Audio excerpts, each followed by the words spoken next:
முதலாவதா சாம் பாலாஜி, திருச்சி. என் பேர் ஷாம் பாலாஜி. நான் திருச்சி மாவட்டத்தில் முசிறியில் இருக்கேன். நான் 12th ஸ்டாண்டர்ட் படிக்கிறேன். எனக்கு வந்துட்டு 6 வருஷமாக வந்துட்டு கண்ணில் ப்ராப்ளம் இருந்தது. அந்த ப்ராப்ளம்னால என்னால் சரியாக படிக்க முடியாது. படித்தோம் அப்படின்னா ஒரு 5 நிமிஷத்துக்கு மேலே என்னால் படிக்க முடியாது. 5 நிமிஷத்துக்கு மேலே படித்தோம் அப்படின்னா இந்த கண் பக்கத்தில் இருக்க இந்த நரம்பெல்லாம் வந்துட்டு ரொம்ப சிவராக வந்துட்டு வலிக்க ஆரம்பிச்சிடும்.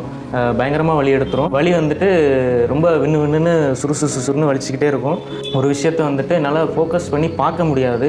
ஒருத்தவங்க பேசுகிறாங்க அப்படின்னா அந்த பேச்சு கவனத்தை வந்துட்டு ஒரு அரை மணி நேரத்துக்கு மேலே என்னால் வந்துட்டு கவனிக்க முடியாது. அப்படி கவனித்தோன்னா அப்போவும் வந்துட்டு இந்த 2 சைடில் இருக்கிற நரம்பு வந்துட்டு ரொம்ப வந்துட்டு விண்ணு வலிக்க ஆரம்பிச்சிடும். நான் பைக் ஓட்டிகிட்டு போனேன்னா தூரத்தில் உள்ள எதுவுமே வந்துட்டு எனக்கு தெளிவாக தெரியாது. முன்னாடி போக தான் எனக்கு வந்துட்டு நல்லா தெரியும். தூரத்தில் உள்ளது எல்லாமே வந்துட்டு எனக்கு மங்களாக தான் தெரியும். முன்னாடி போனேன்னா மட்டும்தான் எல்லாமே தெளிவாக தெரிய தான் நான் வந்துட்டு முன்னாடி வண்டி ஓட்டிகிட்டு போவேன். அந்த மாதிரியான பிரச்சனை வந்துட்டு எனக்கு இருந்தது. இந்த கண்ணை மூடிட்டு இந்த கண்ணை வந்துட்டு இடது கண்ணை வந்துட்டு பார்த்தேன் அப்படின்னா எல்லாம் வந்துட்டு கொஞ்சம் டபுளாக தெரிகிற மாதிரி இருக்கும். பிளர்ராக தெரியும், நல்லா தெரியாது. இந்த கண்ணில் வந்துட்டு கொஞ்சம் பிரச்சனை ரொம்ப இருந்தது. இந்த பிரச்சனையில் இருக்கும்போது நாங்கள் ஹாஸ்பிட்டலில் போய்ட்டு செக் பண்ணோம். செக் பண்ணதுக்கப்புறம் வந்துட்டு அது ஒரு பவர் கொடுத்து எனக்கு கண்ணாடி கொடுத்தாங்க. நீங்கள் வந்துட்டு இதை எனி டைம் வந்துட்டு போட்டுட்டு தான் இருக்கணும் கண்ணாடி அப்படின்ற மாதிரி சொன்னாங்க டாக்டரு. அதே மாதிரி கண்ணாடி கழட்டினேன் அப்படின்னா கொஞ்ச நேரத்துக்கு மேலே எனக்கு வலி எடுக்க ஆரம்பிச்சிடும் இந்த நரம்பெல்லாம். இந்த கண்ணு பிரச்சனைனால என்னால் சரியாக படிக்க முடியாது, சரியாக வந்துட்டு விளையாட முடியாது. என்னோடய வாழ்க்கையில் நிறைய விஷயத்தில் வந்துட்டு முழுமையுமே வந்துட்டு எதிலுமே என்னால் ஈடுபாட்டோடு செய்ய முடியாது. இந்த கண்ணு பிரச்சனைனால நான் வந்துட்டு ரொம்ப மன அழுத்தத்துக்குள்ளாகிட்டேன்.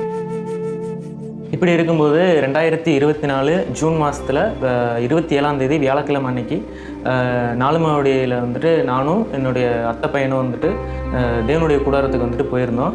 அங்கே வந்துட்டு அற்புத விடுதலை பிரார்த்தனை. அன்னைக்கு மோகனப்பா வந்துட்டு செய்தி கொடுத்தாங்க. விசுவாசத்தை குறித்து ஒரு நம்பிக்கையான செய்தி கொடுத்தாங்க. அந்த செய்தி கொடுத்து முடித்ததுக்கப்புறம் வியாதியஸ்தர்களுக்காக வந்துட்டு ஜோம் பண்ணாங்க. ஜோம் பண்ணதில் கண்களுக்காக எல்லாத்துக்காகவும் வந்துட்டு ஜோம் பண்ணாங்க. ஜோம் பண்ணும்போது உங்கள் கண்களில் வந்துட்டு நீங்கள் கை வச்சு ஜெபிங்கன்னு சொல்லி மோகனப்பா சொன்னாங்க. கண்ணில் கை வைத்து கொள்ளுங்க. இயேசுவே, எனக்கு சுகம் கொடுக்க சிலுவையில் இந்த வியாதியை சுமந்து விட்டீர். இயேசுவின் தழும்புகளால் குணமாகிறோம். இப்போ உம்முடைய வல்லமுள்ள கரம் என்னை தொடட்டும். என் கண்கள் இயேசுவின் நாமத்தில் புது கண்களாய் மாறட்டும். இயேசுவின் நாமத்தில் என் கண்களிலே தெளிவான பார்வை வரட்டும். இயேசுவின் நாமத்தில் என் கண்களிலே பாதிக்கப்பட்ட நரம்புகள் சுகமடையட்டும்.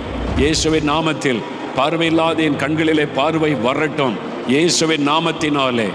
விசுவாசத்தோடு ஜோம் பண்ணிட்டு இருக்கும்போது மோகனப்பா வந்துட்டு இயேசுவின் நாமத்தினால கண்கள் வந்துட்டு திறக்கப்படட்டும் அப்படின்னு சொல்லி சொன்ன அந்த அடுத்த செகண்டே கண்ணுக்குள்ளே நான் மூடி இருக்கிறேன். அந்த கண்ணுக்குள்ளே வந்துட்டு ஒரு மங்களகரமான ஒரு வெளிச்சம். அந்த வெளிச்சம் வந்துட்டு இருட்டுக்குள்ளே இருக்கும்போது கண்ணு மூடி தான் இருக்கேன். இருட்டுக்குள்ளே இருக்கும்போது திடீர்னு ஒரு வெளிச்சம் வந்தது. அதுக்கப்புறம் இந்த நரம்புலலாம் வந்துட்டு நல்லா ஜில்லுன்னு இருந்தது. அதை என்னால் வந்துட்டு நல்லா உணர முடிஞ்சுது. ஜெபம் முடிஞ்சதுக்கப்புறம் நான் கண்ணை வந்துட்டு திறந்து பார்த்தேன். எல்லாமே வந்துட்டு நல்லா தெளிவாக தெரிஞ்சுது. என்னால் வந்துட்டு பழைய மாதிரி வந்துட்டு மங்களாக பார்க்க முடியாத அளவுக்கு ஆண்டவர் வந்துட்டு அந்த என்னோடய கண்ணில் சுகத்தை கொடுத்து நல்லா தெளிவாக பார்க்குறதுக்கு ஆண்டவர் வந்துட்டு கிருபை செஞ்சார். நல்லா வந்துட்டு பார்த்தேன். அதே மாதிரி முன்னாடி போயிட்டு அந்த ஸ்டேஜுக்கு முன்னாடி போயிட்டு நான் பின்னாடி இருக்கிற வசனத்தை வந்துட்டு தூரத்தில் இருக்கிற வசனத்தை வந்துட்டு நான் பார்த்தேன். வேண்டுதல் வந்துட்டு கேட்கப்பட்டது அப்படின்னு சொல்லி அந்த வசனம் வந்துட்டு இருந்தது. அந்த வசனம் கிளியராக வந்துட்டு எனக்கு தெரிஞ்சுது. நல்லா தெளிவாக வந்துட்டு அதை நான் படித்தேன். கண்ணு நல்லா தெரிஞ்ச உடனே நான் அந்த மீட்டிங்லேயே என்னோடய கண்ணாடி வந்துட்டு கழட்டிட்டேன். இன்றைக்கி வரைக்கும் நான் கண்ணாடி போடலை. இன்றைக்கி வரைக்குமே என்னால் வந்துட்டு நல்லா படிக்க முடியுது.